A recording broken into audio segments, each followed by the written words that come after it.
Good evening friends, स्वागत है आप सभी का हमारे यूट्यूब चैनल उत्कृष्ट नर्सिंग लाइव क्लासेज में। कैसे आप सभी? आई होप सभी अच्छे होंगे। जैसा कि आपको पता है अपनी एनाटॉमी पे क्लास है आज की, एंड उसी क्लास को कंटिन्यू करते हैं। लास्ट क्लास में हम डिस्कस किया था कि हमारी बॉडी में एंटीबॉडी कैसे फॉर्मेशन होती है। सो एंटीबॉडी कैसे बनती है इसके बारे में हम अच्छे से डिस्कस कर चुके हैं। जिसको भी कोई डाउट हो मुझे पूछ सकता है, क्योंकि हमने पढ़ा है फैगोसाइटिक रिएक्शन होने के बाद में एंटीबॉडी का फॉर्मेशन कैसे होता है। तो आज की क्लास में हम क्या डिस्कस करने वाले हैं ये देखते हैं। तो आज की क्लास में हम डिस्कस करेंगे इम्यूनोग्लोबुलिन। इम्यूनोग्लोबुलिन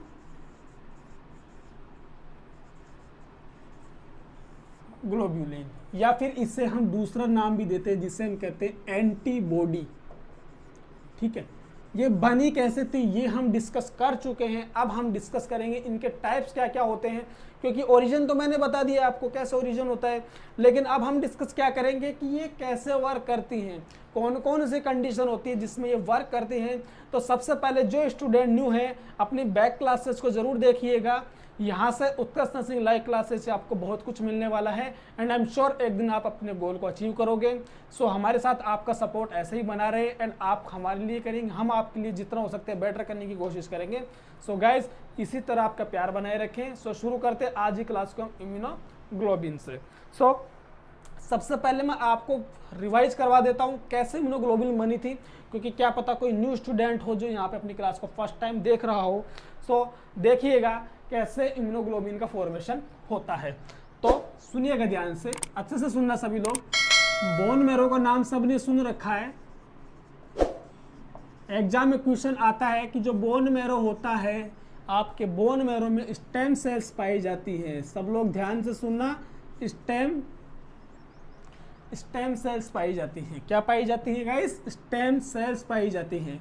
ठीक है, इन स्टेम सेल्स का नाम होता है प्लूरीपोटेंट स्टेम सेल्स। प्लूरीपोटेंट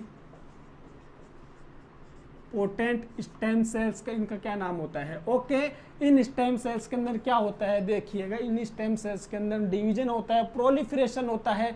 मतलब कि स्टेम सेल्स के अंदर एक दूसरे में डिवीजन होना स्टार्ट होता है, जिससे आपकी बनती है कमिटेड स्टेम सेल्स। क्या बनी? Committed stem cells. इन कमिटेड स्टेम सेल्स से आपके 3 तरह की सेल्स का फॉर्मेशन होता है। उन सेल्स का नाम है, शॉर्टकट में लिख रहा हूं, myeloid cells, erythroid cells and lymphoid cells. तो देखिएगा हमने अदर सेल्स के बारे में तो डिस्कस कर लिया था, हम अपने बनाने वाले हैं क्या? एंटीबॉडी बनाने वाले हैं। तो देखिएगा लिम्फोइड सेल्स क्या होती हैं। लिम्फोइड सेल्स से आपके बनती हैं लिम्फोब्लास्ट। क्या बनती हैं? लिम्फोब्लास्ट। एंड लिम्फोब्लास्ट से आपकी बनती है लिम्फोसाइट। ध्यान से सुनना सभी लोग, जहां से डाउट हो मुझे कमेंट कर देना, आपके सामने लाइव हूं। ठीक है, लिम्फोब्लास्ट, लिम्फोसाइट एंड लिम्फोसाइट से आपकी 2 तरीके की सेल्स बनती है। कौन कौन सी सेल्स बनती हैं? B lymphocyte and T lymphocyte. बताओ, यहाँ तक किसी को डाउट हो तो 1% भी डाउट हो तो बता सकते हो आप मुझे। यहाँ तो कोई डाउट नहीं है तो क्लास को जल्दी से शेयर कर दो एंड क्लास को लाइक कर दो। आपके जितने भी फ्रेंड्स हैं ये क्लासेज आपके ग्रुप्स में पहुँच जानी चाहिए, क्योंकि आपका सपोर्ट होगा तो हम आपके लिए कुछ बेटर करने की कोशिश करेंगे। बता दीजिए मुझे, यहाँ तक सभी को समझ आ गया ना? आ गया। ओके, इसके बाद क्या हुआ सर ये बता दीजिए हमें। तो आपकी जो बी लिम्फोसाइट होती है, मैंने कल बताया था कैसे एंटीबॉडी बनेगी। इन बी लिम्फोसाइट से, बी लिम्फोसाइट सेल से 2 तरीके की सेल्स का फॉर्मेशन होता है। उन्हें हम कहते हैं प्लाज्मा सेल्स एंड जो सेकंड होती है उससे हम कहते हैं मेमोरी बी सेल्स। यहां तक क्लियर है ना सभी को? तो इन प्लाज्मा सेल से कुछ केमिकल सब्सटेंस रिलीज होते हैं। उन प्लाज्मा सेल से कुछ केमिकल सब्सटेंस रिलीज होते हैं, उन्हें हम कहते हैं क्या? एंटीबॉडी या फिर एंटीबॉडी, या फिर इनका एक और नाम होता है जिसे हम क्या कहते हैं?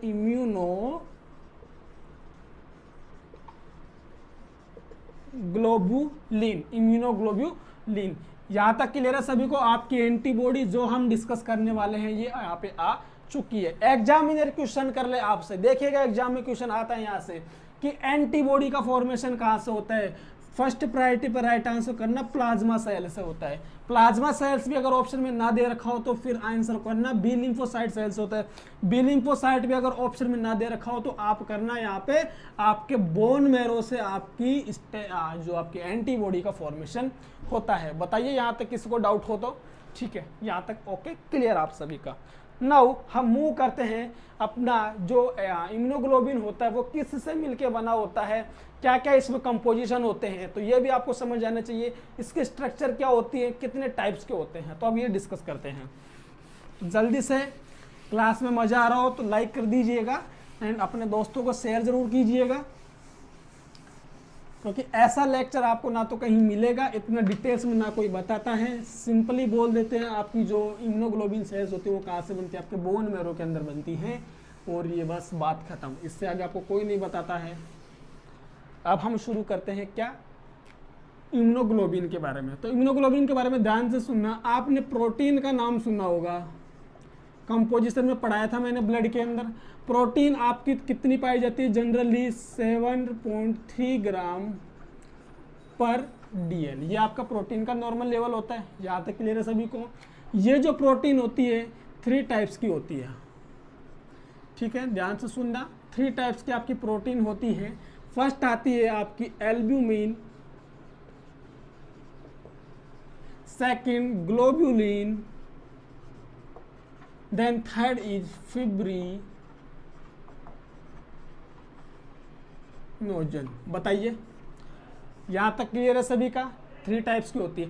एल्ब्यूमिन आपकी जनरली 4.7 ग्राम पर DL की होती है, एंड ग्लोबुलिन होती है वो आपकी 2.3 ग्राम पर DL की होती है, जबकि फिब्रिनोजन आपकी 0.3 ग्राम पर DL होता है। यहाँ तक क्लियर है सभी को। जितने इसके डाटा इंपॉर्टेंट है उतनी इसकी यूनिट इंपॉर्टेंट है, ये भी आप ध्यान रखिएगा। ठीक है गाइस, यहाँ तक सभी होश में हो। ओके, यहाँ तक क्लियर। नाउ जो एल्ब्यूमिन होती है आपके ऑन्कोटिक प्रेशर को मेंटेन करती है, सबसे ज़्यादा पाई जाती है, most abundant present in plasma protein albumin. Globulin होती है, इसके बारे में अभी अलग से बात करेंगे। फिब्रिनोजन होता है मोस्ट एबेडेंट क्लोटिंग फैक्टर जो पाया जाता है आपका होता है फिब्रिनोजन। फर्स्ट क्लोटिंग फैक्टर होता है आपका फिब्रिनोजन, जो कहाँ से बनता है, ये आपके बनता है कहाँ से गाइस, फिब्रिनोजन जो बनता है आपके बोन मैरो से बनता है। ये भी क्वेश्चन पूछ ले तो कहाँ से बनता है, बोन मैरो से बनता है।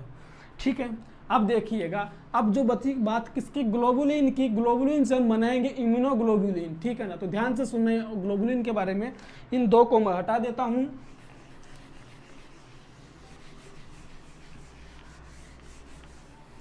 तो देखिएगा जो ग्लोबुलिन होता है ये क्या होता है आपका, 3 टाइप्स का होता है, alpha globulin, beta globulin and gamma globulin. Alpha globulin, beta globulin and gamma globulin. Alpha globulin होता है ये आपके alpha and beta globulin T3 and T4 hormones को कैरी करता है, T3 एंड T4 हार्मोन को कैरी करता है, जबकि जो गामा ग्लोबुलिन होता है ये आपके इम्यूनोग्लोबुलिन बनाने का काम करता है। बोलो यहाँ तक ठीक हो सब, क्या बनाया इसने, इम्यूनोग्लोबुलिन का फॉर्मेशन किया। ओके फाइन, तो समझ आ गया हमें कि जो गामा ग्लोबुलिन, जो गामा प्रोटीन होती है, यही हमारी क्या बनाती है, एंटीबॉडी बनाती है।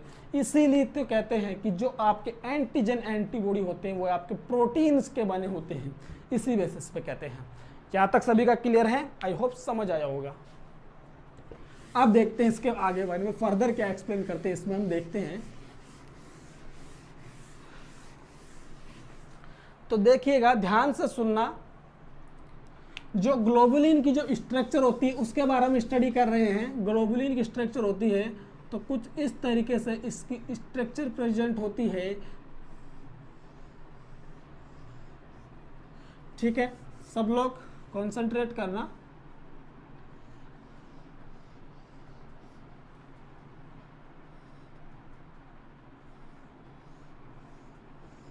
ठीक है, एंड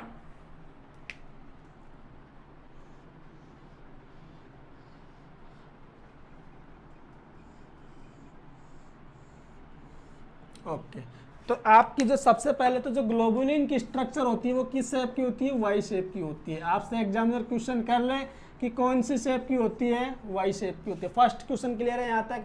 जो आपकी जो ग्लोबुलिन होती है दिख रहा होगा वाई शेप की, देख लीजिए वाई शेप है, बिल्कुल है वाई शेप है, ठीक है।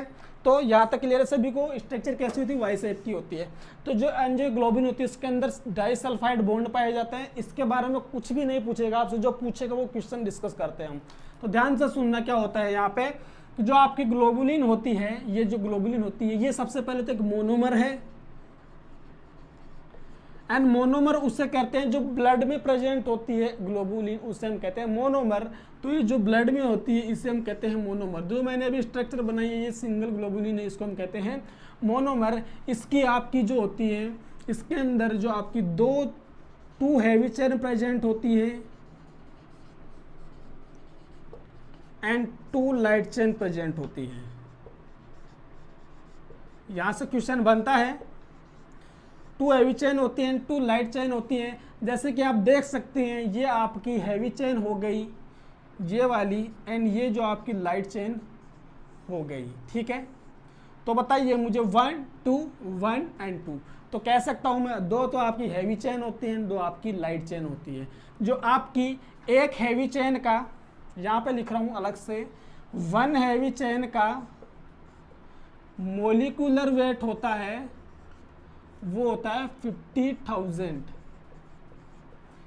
एक हैवी चेन का मोलिकुलर वेट होता है 50,000 एंड 1 लाइट चेन का मोलिकुलर वेट होता है वो होता है 25,000। अप्रोक्स की बात कर रहा हूं, एंड इस डेटा से देखो आपको रटना नहीं पड़ेगा इसलिए मैंने अप्रोक्स डेटा लिए हैं, एंड इस डेटा से आपके एग्जाम में अगर क्वेश्चन आता है आप राइट कर लोगे, चाहे सो कोई से भी आपसे इम्यूनोग्लोबिन के बारे में डिस्कस कर ले, ठीक है। यहाँ तक क्लियर है सभी को। सो हमने क्या डिस्कस किया, ये एंड ये 50,000 एंड 25,000।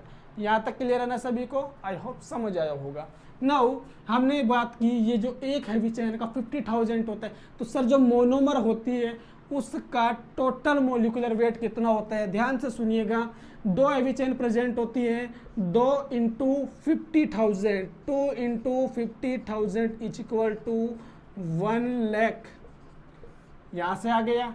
एंड एक लाइट चेन का 25,000 मोलिकुलर वेट होता है, तो 2 लाइट चेन का कितना होगा, वो निकल के आता है आपका 50,000। तो मैं कह सकता हूं कि जो मोनोमर होती है, जो मोनोमर इम्यूनोग्लोबुलिन होती है, उसका मोलिकुलर वेट कितना होता है, तो आप मोलिकुलर वेट बताओगे उसका कितना, 1.5 लाख, या फिर रेंज में पूछ ले 1.5 टू 1.75 लाख। एंड ये अभी आपके नेक्स्ट काम आने वाली बातें हैं जो मैंने आपको अभी यहाँ पे समझाई है। यहाँ तक क्लियर है सभी को, बताओ इसमें कोई डाउट्स हो तो। कोई डाउट्स नहीं है, ठीक है। अब हम शुरू करते हैं। इसी के साथ में मोनोमर के साथ में डायमर की भी बात सुन लो आप, ताकि आपको डाउट्स नहीं होगा। ये नोट करते रहना सभी लोग, एंड क्लास को लाइक शेयर कर दो गाइस। काफ़ी इंटरेस्टिंग क्लासें हैं, किसी चैनल पर नहीं मिलेंगी। एंड नर्सिंग के अकॉर्डिंग समझाया है मैंने, नर्सिंग में क्या क्या क्वेश्चन बन सकते हैं। डायमर की बात सुन लो। डायमर, यही डायग्राम ऐसा इसके जस्ट अपोजिट बन जाएगा। जस्ट अपोजिट मतलब कि एक वाई, जैसे कि मान लो मैं कहूँ एक तो ये है, ये इस तरीके से डायग्राम है, ये है ना, ठीक है। एंड यही इसके अपोजिट एक और डायग्राम बन जाएगा ऐसे। इसे हम कहते हैं डायमर, इसे हम कहते हैं डायमर। 2 इम्यूनोग्लोबिन हो गई। तो बताओ अगर एक मोनोमर का जो मोलिकुलर वेट होता है 1.5 लाख होता है, 1.5 लाख प्लस 1.5 लाख मिलके कितना हुआ, 3 लाख या 3.5 लाख के आसपास निकल के आएगा। तो 3 लाख से मतलब 3 लाख से 3.5 लाख मोलिकुलर वेट होता है डायमर का। यहाँ तक क्लियर है सभी को। सो यही मैं समझाना चाहता हूँ आपको, मोलिकुलर वेट कैसे निकालते हैं। ओके, नाउ अब हम डिस्कस करते हैं कि जो इम्यूनोग्लोबिन होती है वो मेजरली 5 टाइप की होती है। अब हम डिस्कस करेंगे, इंपॉर्टेंट पार्ट है, यहाँ से तो क्वेश्चन बनते हैं, जो मैंने अभी अब बताऊंगा वहाँ से बहुत सारे क्वेश्चन बनते हैं। और आज तक स्टूडेंट को ये समझ नहीं आता है कि कैसे क्या क्वेश्चन बनते हैं। कितना इंपॉर्टेंस होता है एग्जाम के अंदर, एक एक मार्क्स का। कुछ लोग सोचते हैं कि यार 1 मार्क्स से क्या होता है, 1 मार्क्स से कुछ नहीं होता भाई, बहुत कुछ होता है 1 मार्क्स से। एक एक मार्क्स पे 10,000 स्टूडेंट लटके रह जाते हैं, ठीक है ना। मैं खुद DSSB के अंदर 0.3 मार्क्स से रहा हूँ, DSSB के अंदर गाइस, मैं DSSB के अंदर 0.3 मार्क्स से रहा हूँ, मेरा खुद का है। तो देखिए ऐसे 1 मार्क्स आते हैं, आपको बहुत इंपॉर्टेंट होते हैं। तो ये आपको ध्यान होना चाहिए कि पॉइंट में भी आप रह जाते हैं। नाउ डिस्कस करते हैं इम्यूनोग्लोबिन के बारे में, टाइप्स के बारे में। तो ध्यान से सुनना, जो इम्यूनोग्लोबुलिन होती है वो आपकी 5 टाइप की होती है, मेजरली 5 टाइप की होती है। याद रखने का तरीका ध्यान रखना, GAMDE,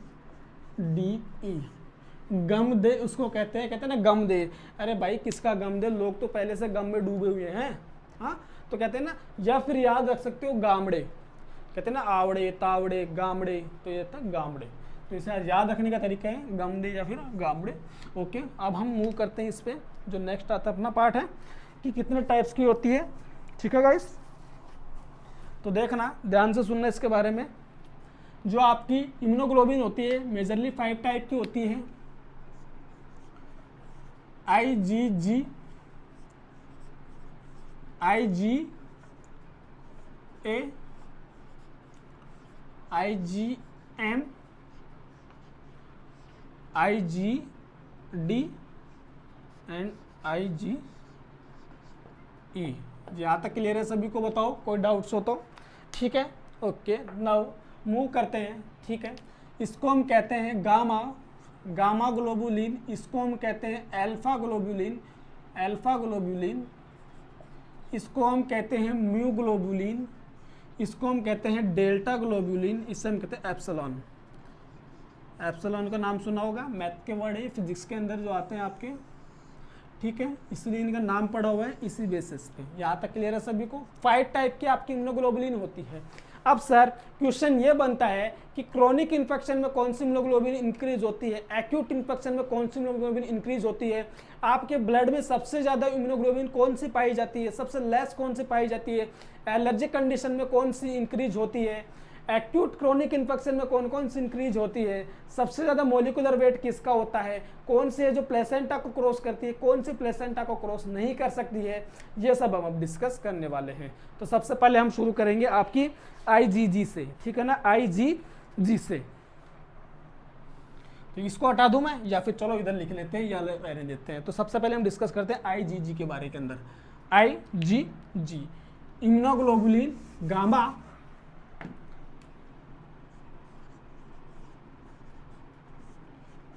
तो सबसे पहले तो ये जो होती है ये मोनोमर होती है।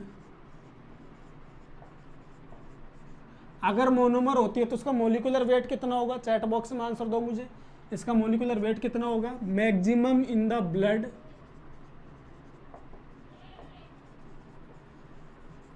कितना पाई जाती है, 75% पाई जाती है टोटल इम्यूनोग्लोबुलिन के अंदर से। ये अगर इनको पूरा 100% मानो तो 75% तो यही होती है आपकी, ठीक है।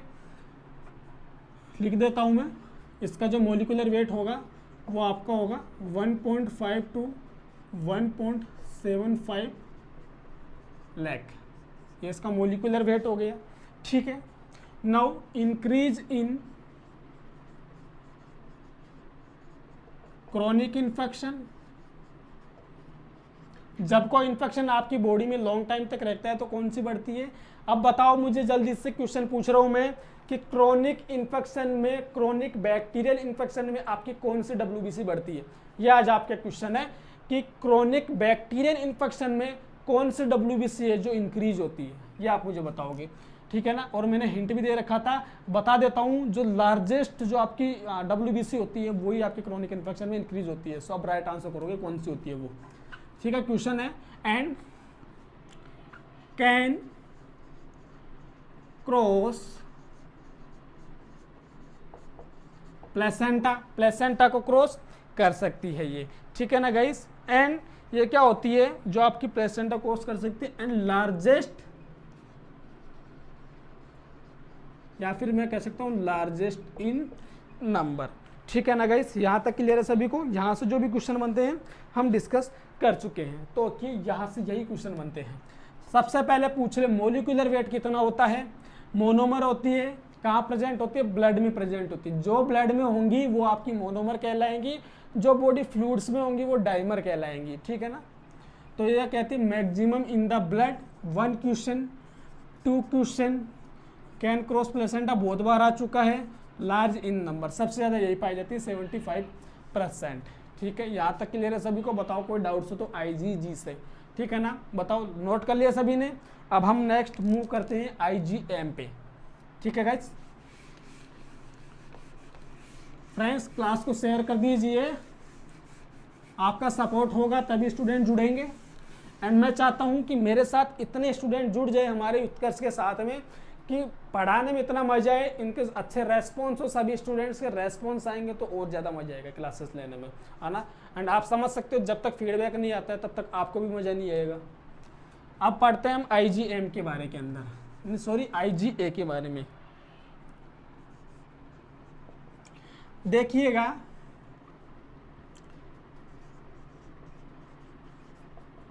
Found in blood and body fluid. अगर ये ब्लड में प्रेजेंट हो तो इसे हम कहेंगे मोनोमर। अगर ये बॉडी फ्लूइड में, देखो वैसे तो मैं बिग लिख रहा हूँ, साइज इनकी बड़ी है, अगर फिर भी विजिबल में कुछ प्रॉब्लम हो तो मैं जो बोल रहा हूँ उस पर कॉन्सेंट्रेट करना। एंड ये होती है dimer, blood and body fluid में होती है तो dimer. Blood and body fluids के एग्जाम्पल लिख लो तो सबसे ज़्यादा पाई जाती है आपके ब्रेस्ट मिल्क के अंदर। कहाँ पाई जाती है? मोस्ट कॉमन एग्जाम्पल है इसका ब्रेस्ट मिल्क, ठीक है। दूसरा आता है आपका सलाइवा, ठीक है। वेजाइनल फ्लूइड,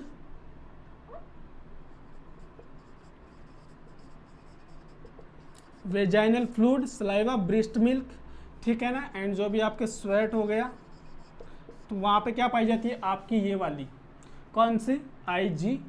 यहाँ तक क्लियर है सभी को। मोलिकुलर वेट कितना होगा? अभी डाइमर का बताया था मैंने, 3 लाख से 3.5 लाख होती है। Second maximum in the blood, second maximum in blood, मतलब कि दूसरे नंबर पे आपके ब्लड में कौन सी पाई जाती है? आपकी IgA पाई जाती है। तो इसके यही क्वेश्चन बनते हैं आपसे, ठीक है ना गाइस। इसमें यही बनते हैं कि जो ब्रेस्ट मिल्क होता है उसमें कौन सी इम्यूनोग्लोबुलिन प्रेजेंट होती है, कोलेस्ट्रॉल में कौन सी इम्यूनोग्लोबुलिन प्रेजेंट होती है। तो आपका राइट आंसर होगा IgA।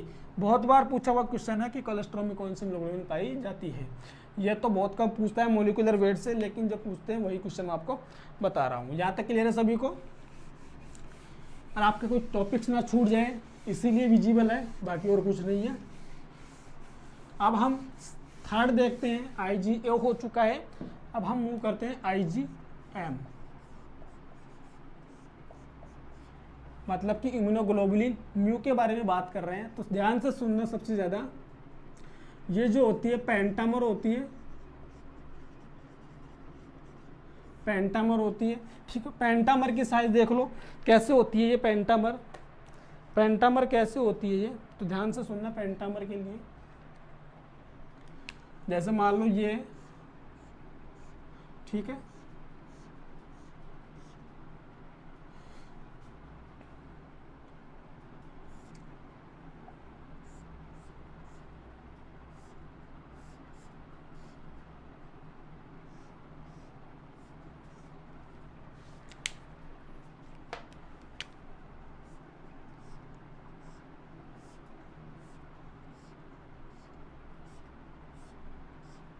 इस तरीके से, ये इस तरीके से पेंटामर होती है, ठीक है ना। इस तरीके से इसको कहते हैं पेंटामर, देख रहे होंगे, ठीक है ना गाइस। देखना अच्छे से, ध्यान से देखो, ये पेंटामर होती है, इस तरीके से इसकी साइज होती है। तो कहते हैं कि जो IgM होती है ये लार्जेस्ट एंटीबॉडी होती है साइज के अंदर, लार्जेस्ट एंटीबॉडी इन साइज। और नंबर में कौन सी थी? IgG। वर्ड को कॉन्सेंट्रेट करना, largest in number IgG, largest in size IgM। तो मैं लिख सकता हूं लार्जेस्ट इन साइज। तो बताओ इस पेंटामर का जो मोलिकुलर वेट निकल के आएगा, निकाल के देख लेना, 7 से 7.5 लाख इसका मोलिकुलर वेट निकल के आएगा। निकाल के देख लेना, जैसे मोनोमर का निकालते हैं 5 से मल्टीप्लाई करके, ठीक है ना। Largest in size, increase in acute infection, मतलब कि आपकी न्यूट्रोफिल्स होती है वो एक्यूट इन्फेक्शन में तो इंक्रीज होती है ना, है ना। तो इसके साथ में कौन सी इम्यूनोग्लोबिन इंक्रीज होगी, IgM है जो आपकी इसके साथ में इंक्रीज होगी। And it can not cross placenta. बहुत बार पूछा हुआ क्वेश्चन है, ये क्या प्लेसेंटा को क्रॉस कर सकती है, क्यों नहीं कर सकती cross, largest in size and less in number, बहुत कम मात्रा में पाई जाती है इसके कंपैरिजन में, IgG के कंपैरिजन में। सो क्वेश्चन बनेंगे यहाँ से, लार्जेस्ट साइज कौन सी होती है इम्यूनोग्लोबिन की, एक्यूट इन्फेक्शन में कौन सी बढ़ती है, प्लेसेंटा को क्रॉस कर सकती है या नहीं कर सकती है। सो ये इसके यहाँ से क्वेश्चन है। अब हम नेक्स्ट मूव करते हैं, वो आता है आपका IgD। और अब इसके बाद में ध्यान से सुनना आप, ये जो अपनी CRPF का है, CRPF के बारे में थोड़ी सी जानकारी देना चाहूँगा। CRPF का एग्ज़ाम है वो आपका दिसंबर में होगा, उसके लिए अपनी ट्यूशन क्लासेस चल रही है, डेली नाइट PM। कल थोड़ी लेट थी अपनी क्लास, डेली नाइट PM चलेंगी। एंड इसके साथ में आपके सब्जेक्ट वाइज क्वेश्चन क्लासेस चलेंगी। OBG का यहाँ से CRPF में बहुत ज़्यादा आपका पोर्शन रहने वाला है। OBG से एनाटमी एंड फिजियोलॉजी भी आएगी, MSN, paediatric, fundamental and psychiatric, यही सब्जेक्ट जो इसको कवर करेंगे इस एग्जाम को। बहुत ईजी पेपर आएगा, ऑनलाइन क्वेश्चन। फिजिकल निकाल लो, आप तो पास हो जाओगे इस एग्जाम में, ठीक है ना। फिजिकल निकाल लो, तो आपके CRPF के बारे में बातें हैं। एंड 100 क्वेश्चन आएंगे। पेपर आपका हिंदी इंग्लिश दोनों में होगा। पेपर जो होगा आपका हिंदी इंग्लिश दोनों में होगा, कोई स्टूडेंट टेंशन ना ले कि इंग्लिश में ही होगा। शुरू करें IgD से, आइए देखते हैं IgD। जो IgD है अभी तक तो इसके बारे में कुछ ज़्यादा पता नहीं चला है कि मतलब कितनी क्या होती है, लेकिन इसके लिए ये कहते हैं कि it responsible for differentiation of B lymphocyte, is responsible for differentiation of B lymphocyte, it is. And ये क्वेश्चन आ चुका है, रिस्पॉन्सिबल फॉर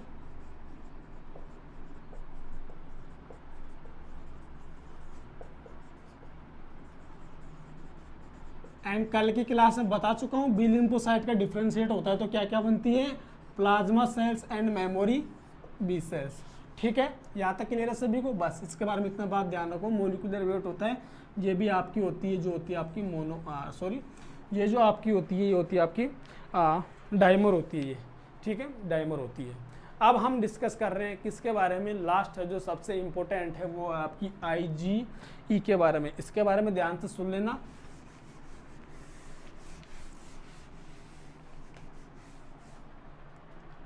IgE के बारे में, ठीक है गाइस। IgE के बारे में ध्यान से सुनना। जो Ig होती है ये आपकी होती है मिनिमम इन ब्लड, सबसे कम पाई जाती है ब्लड के अंदर, वो कौन सी होती है, IgE। Increase in allergy reaction या फिर इन्फेक्शन, एलर्जी कंडीशन में कौन सी इंक्रीज होती है आपकी, IgE इंक्रीज होती है। क्या होती है, मोनोमर होती है। और क्या होती है, मोनोमर होती है। तो इसका मोलिकुलर वेट क्या लिख सकते हो आप, तो इसका मोलिकुलर वेट होगा वही 1.5 लाख से 1.75 लाख होता है।